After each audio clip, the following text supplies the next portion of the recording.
Hello everyone, welcome back to my Study English channel. Today we are going to learn 3 important grammar topics. Number 1, present continuous questions. Number 2, verb to be plus adjective questions. And number 3,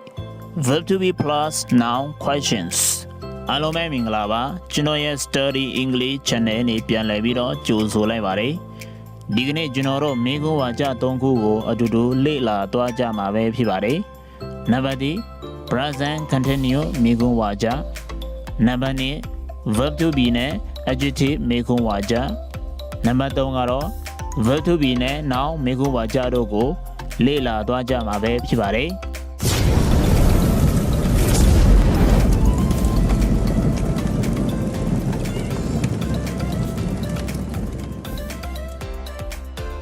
Number 1, present continuous questions. ဒီမိကုံးဝါကြတွေကိုလေ့လာတော့မယ်ဆိုရင်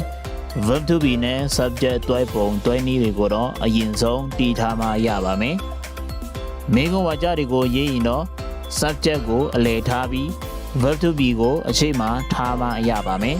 ။ဘယ်လိုရေးရမလဲဆိုတာကျွန်တော်နဲ့အတူတူလိုက်ကြည့်ကြမယ်။ I am ကို am I, you are ကို are you, we are go are we, they are go are they, he is go is he, she is go is she, it is go is it ဒီဟာတွေကိုတော့ရအောင်လုပ်ထားရပါမယ်ဒီနေရာမှာကျွန်တော်ပြောချင်တာလေးတစ်ခုရှိပါတယ်အင်္ဂလိပ်စာကြောင်းတွေကိုရေးတော့မယ်ဆိုရင်ပထမဆုံးဇာလုံးမှာအကြီးဇာလုံးနဲ့စရေးပါမိကုံးဝါကြဖြစ်ဖြစ်ရိုးရိုးဝါကြပဲဖြစ်ဖြစ်အကြီးဇာလုံးနဲ့စရေးပါpresent continuous question မှာဘယ်လိုအသုံးပြုရတာလဲဆိုတာကျွန်တော်ပြောပြပေးပါမယ် present continuous question ကိုမြန်မာလိုပြန်ရင်မင်းလုပ်နေတာလားမင်းသွားနေတာလားမင်းစားနေတာလားဒီလိုလုပ်နေတဲ့အချိန်ကိုမေးနေတာပဲဖြစ်ပါတယ် present continuous question ရဲ့ pattern တွေကတော့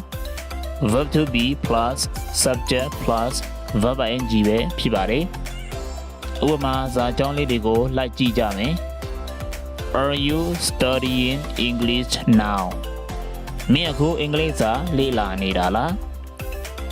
Are they going to school? သူတို့တွေကျောင်းကိုသွားနေတာလား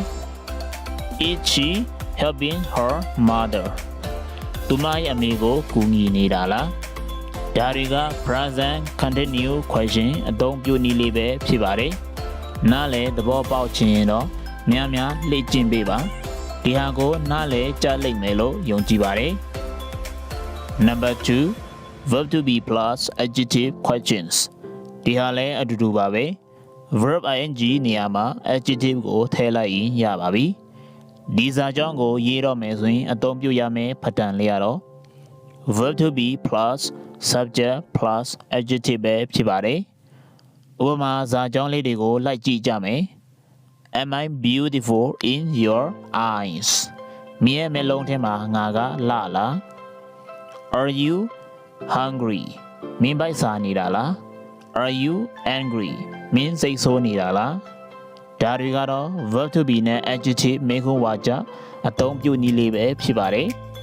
ဒါကိုလည်းနားလည်ကြားလိမ့်မယ်လို့ယုံကြည်ပါတယ် Number 3 verb to be plus noun questionsဒါလည်းမေးပုံမေးနည်းကအတူတူပါပဲ adjective နေရာမှာ noun ကိုထည့်လိုက်ရင်ရပါပြီဒီ pattern နဲ့အသုံးပြုရပါမယ် verb to be plus subject plus noun ဒါနဲ့အသုံးပြုရပါမယ်ဥပမာစာကြောင်းလေးတွေကိုလိုက်ကြည့်ကြမယ် Are you a teacher မင်းကကျောင်းဆရာတစ်ယောက်လား Are they your students သူတို့ကမင်းရဲ့ကျောင်းသူကျောင်းသားတွေလား Are they your parents? သူတို့ကမိရဲ့မိဘတွေလား Is he your brother? သူကမင်းကိုလားဒါတွေက verb to be နဲ့ noun မိကုံးဝါကြအသုံးပြုနည်းလေးပဲဖြစ်ပါလေဒါကိုလည်းအားလုံးနားလည်ကြားလိမ့်မယ်လို့ယုံကြည်ပါတယ်ဒီဇာလုံးလေးတွေကိုဘယ်လိုရေးရမလဲဆိုတာ comment အောက်မှာရေးလာပေးခဲ့ကြပါဦးအဲ့ဒီဇာလုံးတွေကတော့